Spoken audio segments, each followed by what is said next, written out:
Hello, Steve Mills here. Welcome to the Mastery podcast. Great to have you here. Thank you for your time in listening today. Whether you're listening on my actual podcast or you're listening to this perhaps on YouTube, it's great to be here. We've now got the podcast literally all over the place. You wouldn't believe it. We're on about 30 different websites, which include Amazon Music, Apple, um, podcasts, and so on and so forth. So we're getting phenomenal amount of views, listens, should I say, and yeah, it's going great, getting thousands and thousands of people for each episode. So thank you for being here, and I do appreciate your time. So in order to make sure that you get the best result from your time with me today, perhaps this is the first time you've ever listened to me, or you're a regular listener, but either way, I want to assure you that I will do my best to make sure that you get the best return on your investment of the most precious commodity that we all have, and that is your time, the best investment in your time. Now, I was recently asked by a client, how do we increase income in the next 6 months? And we just literally got off a call with that client talking about what I think they should do. And we came up with several things that were, definitely opportunities, shall we say. And what I thought I'd do in this podcast is sort of talk about the same thing, not talk about that client, but just to talk about how you can increase your income in the next month, the next 3 months, the next 6 months. And I got some thoughts that I think would make a real difference in your business, assuming, and this is a big assumption, that you take action, because that's what's going to get results. It's no use joining the gym, and not going down there, which I know a lot of people do. Some of you know I play table tennis, and the people who are successful at table tennis are the people that go and practice more than once a week. And so it is with marketing. You need to get yourself down to the marketing gym to improve your knowledge, to improve what you do.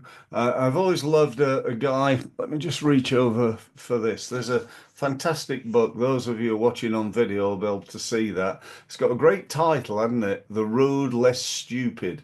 It's by a guy called Keith J. Cunningham. And one of the things that he's fairly famous for, or I certainly remember him for, is a saying that goes like this: if you want a better business, you've got to become a better business owner. And I'm going to add to that, really, or add my own take on it, and that is this. If you want to grow your business, you've got to become better at doing the things that grow your business. That just makes sense.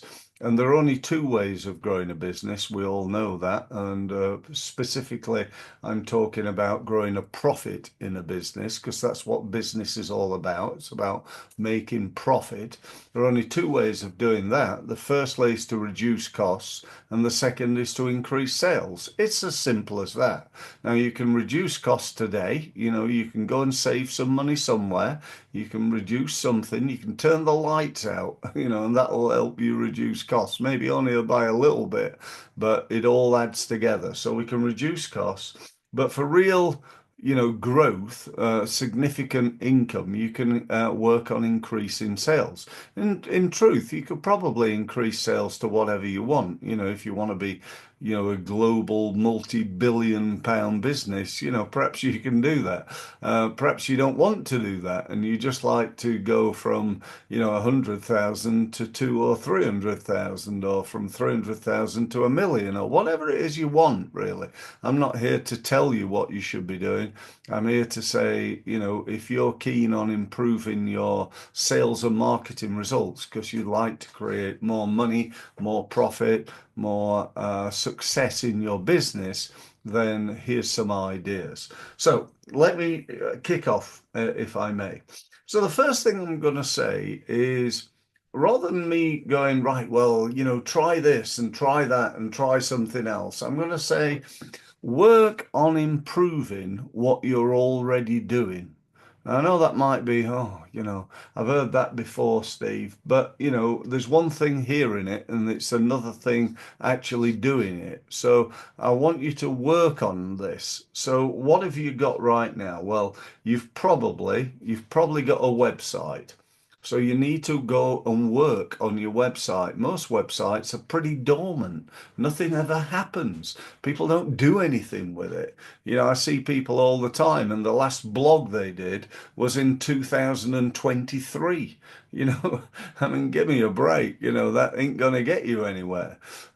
So go and work on your website. Go and work on getting more traffic to your website, getting more people to look at it, and then improving the conversion rate of that website, because they're the two things that really matter. So go and work on that. Then go and work on your email marketing. Now, if you're not doing email marketing, then why the hell not? I don't understand that. And if you're in the camp that says email doesn't work anymore, nobody's reading email, then quite simply, you are wrong. That is not the case. I know people who are making millions of pounds a month from email marketing. So, that is not the case. So you need to be, there's nothing more important, I don't think, than keeping in touch with your current customers, your prospects, and the people that you know. And that is really, really important. And email marketing is a great way of doing that. Then you look at your social media. You've got to improve the way you do LinkedIn, the way you do Twitter, the way you do Facebook, the way you do Instagram, the way you do TikTok, the way you do YouTube. And I know you're probably thinking, oh, this is too much, Steve, all these things. I never said success was going to be easy, did I? What I said was that you need to be constantly looking at improving. Right now, let me be clear on this. You don't have to do everything all at once. You might go, do you know what? I've got 6 months. Month one, I'm going to sort my website out. Month two, I'm going to become better at email marketing. Month three, we're going to focus on social media. You with me? So, that's the format really. I mean, ideally, I'd start them all at the same time and improve them a little bit as you go along.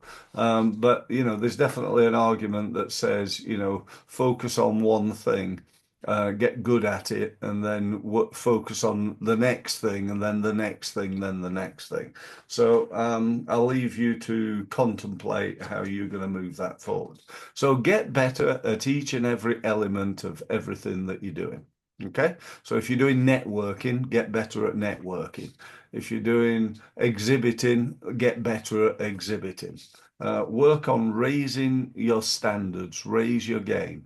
You don't want to be the same as everybody else. You want to be better, because most people have pretty rubbish marketing results. That's why 80% of businesses go bust within the first 5 years. It's lack of sales. It's not poor cash flow, it's not poor understanding of finances, although that's a factor without a doubt. But the number one reason is lack of sales. If you sell enough, you can get somebody to manage your cash flow. You can pay them for doing it. But if you don't sell enough, you can't. It's as simple as that. So that's number one. Number two, then, is focus on your current and your past customers along with your current prospects. All too often, people spend far too much time, money, and effort trying to get new customers. And they've got this little pot of gold sitting there. It's called their current customers and past customers. So, what are you doing to market to those people right now? Could you market to them more effectively? Could you keep in touch with them on a regular basis? Could you phone them up and speak to them?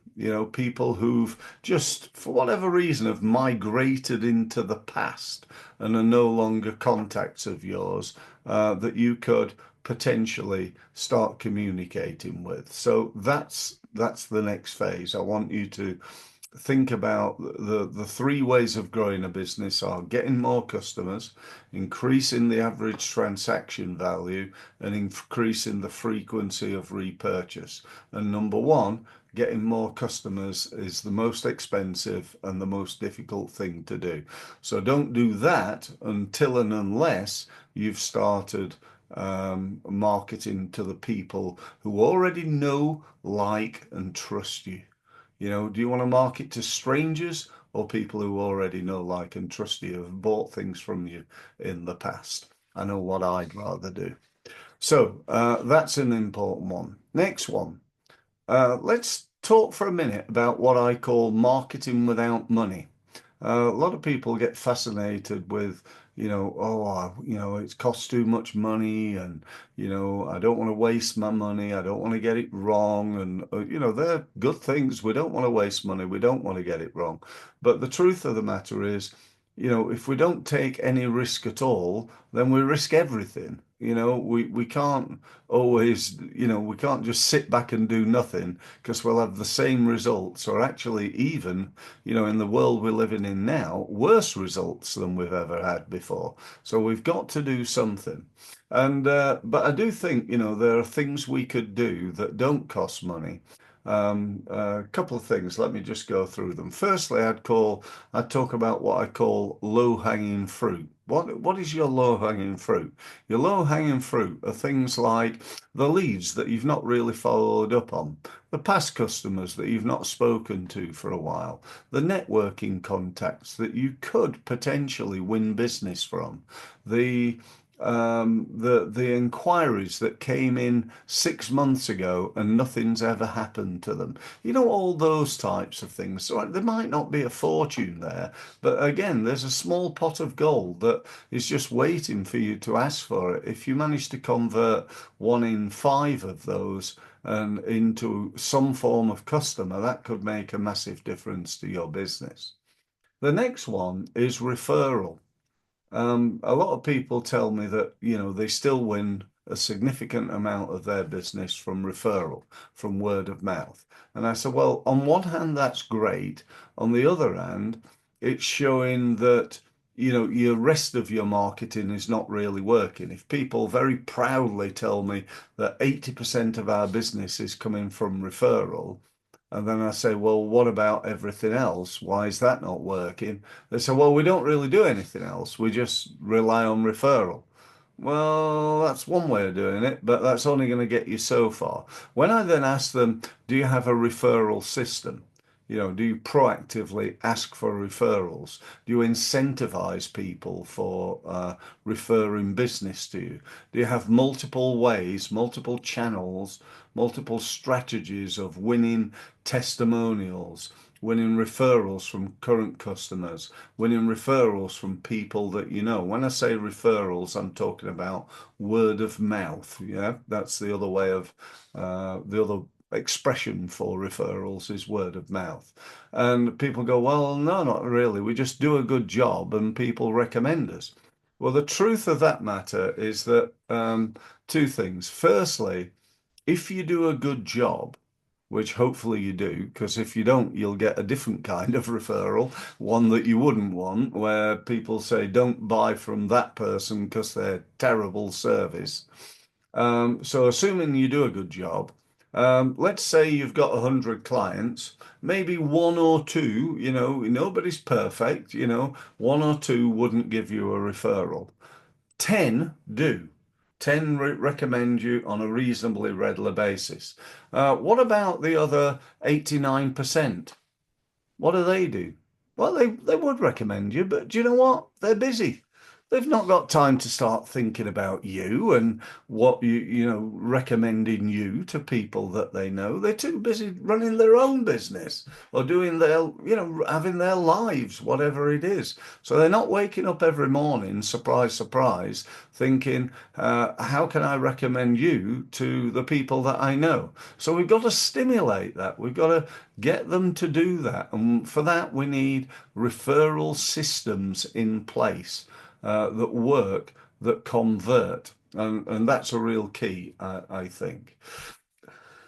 Lastly, and I know there's loads more, I could go on for days probably on this, but I'm going to say lastly, this is the last thing I'm going to talk to you about, is what about the marketing that you're not doing?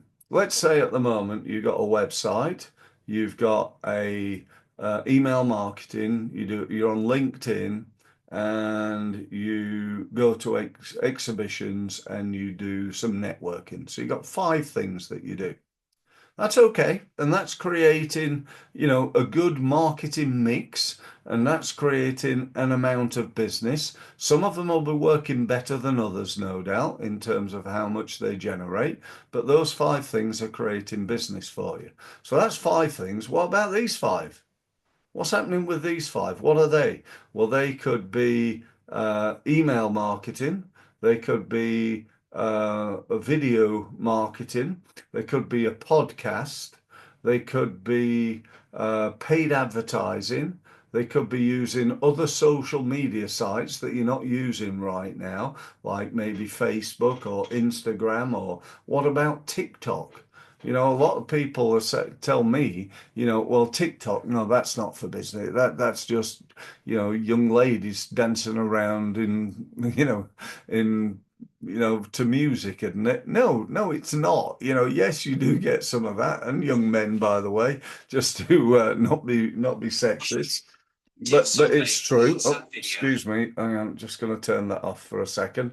Yeah, so you do get different people, and it's really important to make sure that you maximize that. So if you're looking at TikTok, what are you doing on TikTok? It's not just a matter of watching videos of people dancing or singing or whatever it is. It's what are you doing?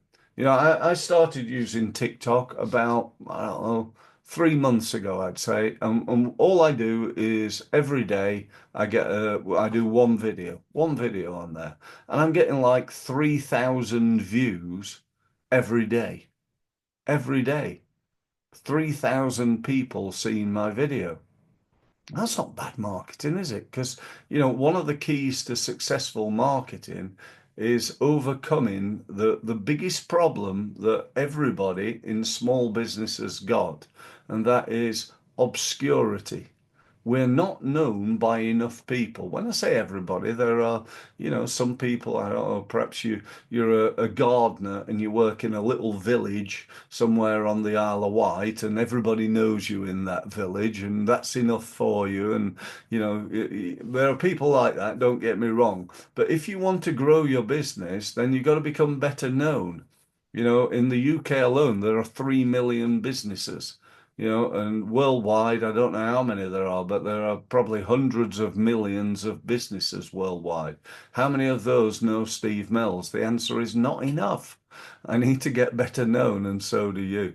Now, if you're a regional company, if you do, I don't know, carpet cleaning in London, then in an ideal world, everybody who lives in London, who owns their own house or rents a house or has carpets, you need to be on your database, and you need to be working towards that. So, anyway, that's it. That's all I'm going to tell you for today. I hope that's been of value. I really do believe it has, as long as you don't FTI. You know what FTI stands for, don't you?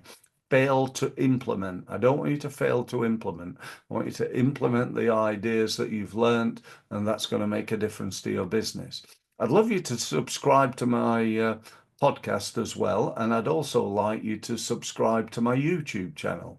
Lastly, I'd like to make you an offer of a free one-to-one meeting. If you want to talk to me about how I can advise you, how I can help you, how my team can help you to do some of this marketing, then just get in touch. The best way of doing that is to go to my website. You can see it on the wall behind me, unless you're on my podcast, that is. If you're on YouTube, you can. But either way, it's results-mastery.com.